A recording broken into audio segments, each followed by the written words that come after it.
Good evening, Hey, ma'am. I am Cadet James Albert A. Galiana. I am Dolvo Valdesamo. And we will be recording or video recording and how to get fingerprint identification using this method on how to get the key, major division, primary classification, the secondary classification, sub-secondary classification, and the final. So we will be using my fingerprint as an example to our recording. So we will start with the primary classification. So using this sample card or my fingerprint, which will be our sample for getting the primary classification. So I have a table here. So in my right hand, my thumb is ulnar loop. My index finger is radial loop. My middle is ulnar. Ring is ulnar loop, and also my little finger is ulnar loop. So in my left hand, my thumb is ulnar loop. Index is ulnar also. My middle finger is radial loop. My ring finger is radial loop also, and to my little finger is ulnar loop. So I base my this table is based on what are the ridges we have encountered in this fingerprint. So mo ni siya ang ayahang classification, and I will be explaining to you how to get the primary classification. So first, we have to match this. This is what we call pairing. So 1, 2, 3, 4, 5, 6, 7, 8, 9, 10. In getting the primary classification, we have to identify first what is the numerator and the denominator. So inside the numerator is the even number. So ang atong even number is ang 2, which is the radial loop, plus 4 ulnar loop, and 6 is ulnar loop, 8 is radial loop, 10 ulnar loop, and our denominator, which is the odd number, is ulnar loop. Number 3 is ulnar loop also. Then 5 ulnar loop, 7 ulnar loop, and 9 radial loop. So we have know that this pair have its constant number. So given na niya ang number niya, which is 16, 8, 8, 4, 2, and 1. So by getting the primary classification, only the whorl has a number. So ang whorl lang ang naay number. So kay wala man ni whorl ra ang naay value. So kay dili man wala may whorl sa ato ang mga loop, kay sa ato ang fingerprint kay puro man ni siya loops. So matik na siya nga 0 ang value ana niya. 0 plus 0 plus 0, 0. Then sa ubos is 0 plus 0. Then naa na siya given na number is 1 if constant na ni siya nga plus 1 by on getting the primary classification. So ang atong primary classification is 1 over 1. So atong ibutan dire primary classification 1 plus 1. Next is on how to get the secondary classification. So I have table here. So in secondary classification, considering if makita nimo from thumb to letter excluding but pasabot walay labot ang index finger is kani ato ang ibutang. So kung if ever nga ang ato ang index finger kay naa ni big letter gina ato ang isulat. So kung from thumb excluding the index finger is small letters tanan.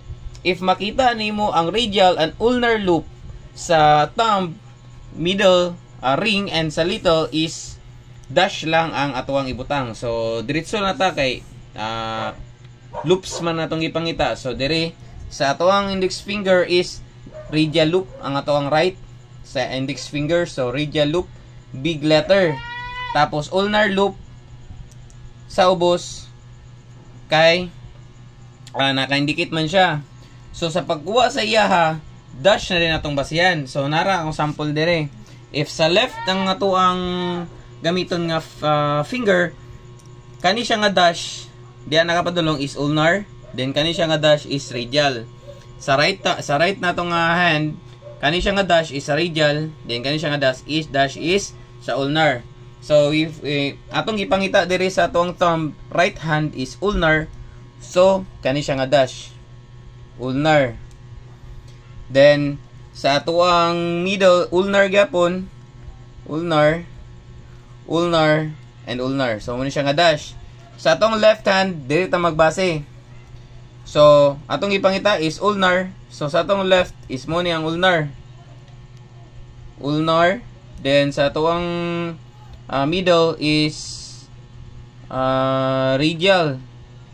Atong one is radial. So dire radial, and ulnar.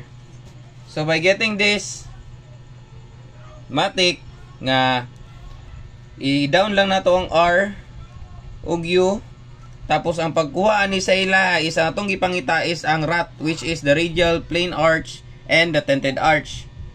So kung wala siya naka-indicate, kung wala diya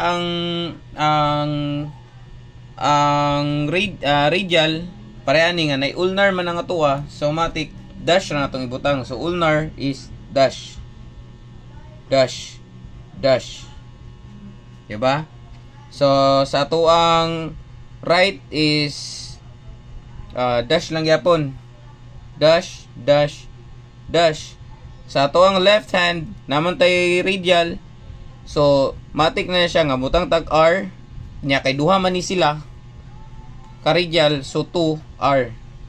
Dili na siya necessary nga magbutang ka og duha ka R. So dash dayon kay ulnar man ang last. Then pagbutang na nimo ani sa iyang format is dili na necessary nga ibutang nimo ang iyang dash. So sa ato ang secondary classification is R radial over U to R. Next is on how to get the subsecondary classification. So I also draw table here.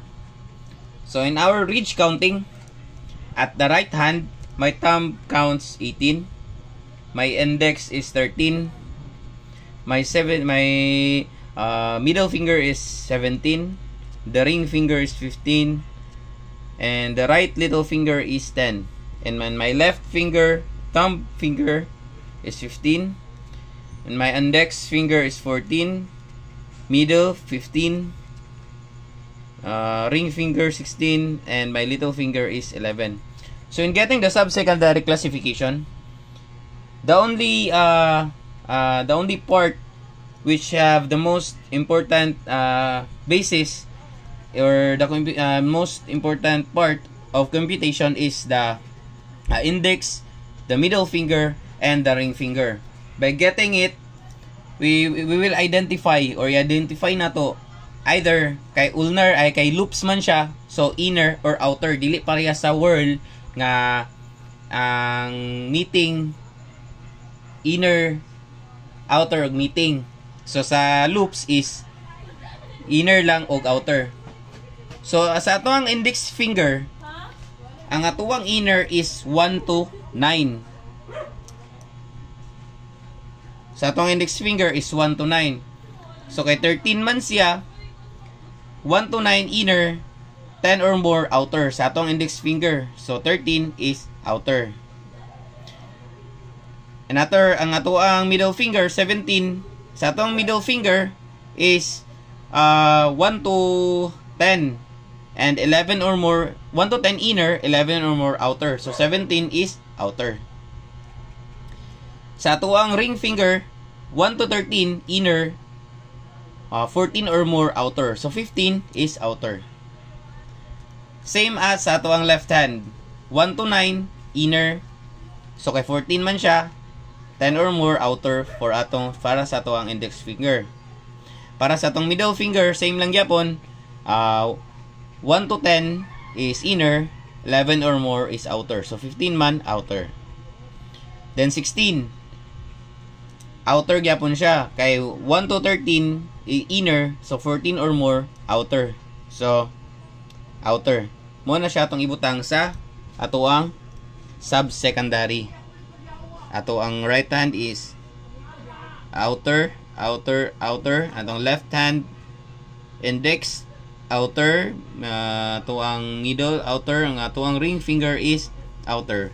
Muna siya ang sa sub-secondary classification. For now, we will getting the final classification. And I have the table here. Sa atong pagkuha sa final classification, og ang pinaka-importante nga rule sa atong fingerprint is ang little finger. If ang little finger is dili loop or whirl, which matik atong ibutang kay dash. Kung kuan man siya kaning loop or whirl, atong butang is ang 10 or 11. Ato siyang i-copy. So ato ibutang din sa final classification ang 10 o 11. Tapos din sa case classification is kung unsay una nimo makita nga loop, which is atong thumb, which is ulnar.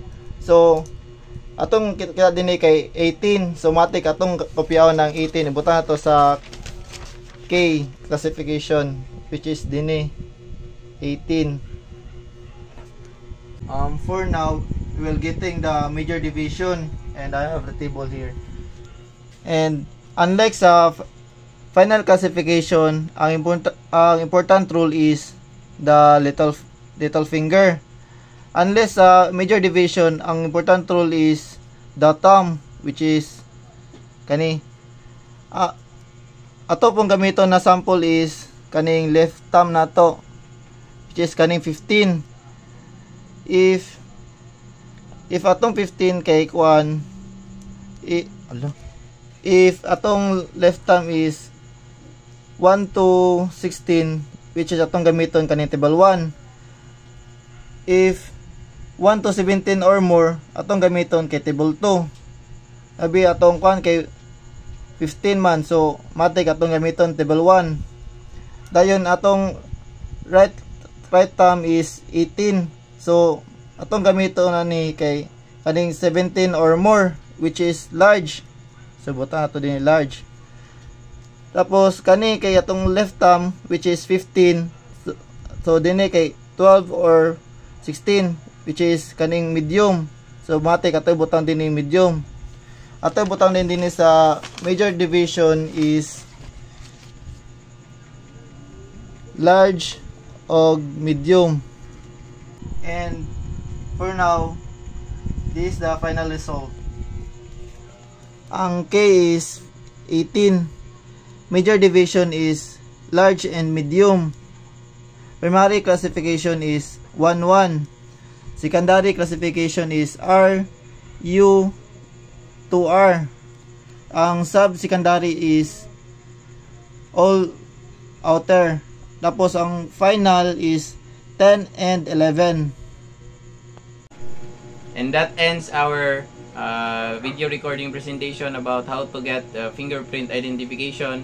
So that's all. Thank you. Bye, ma.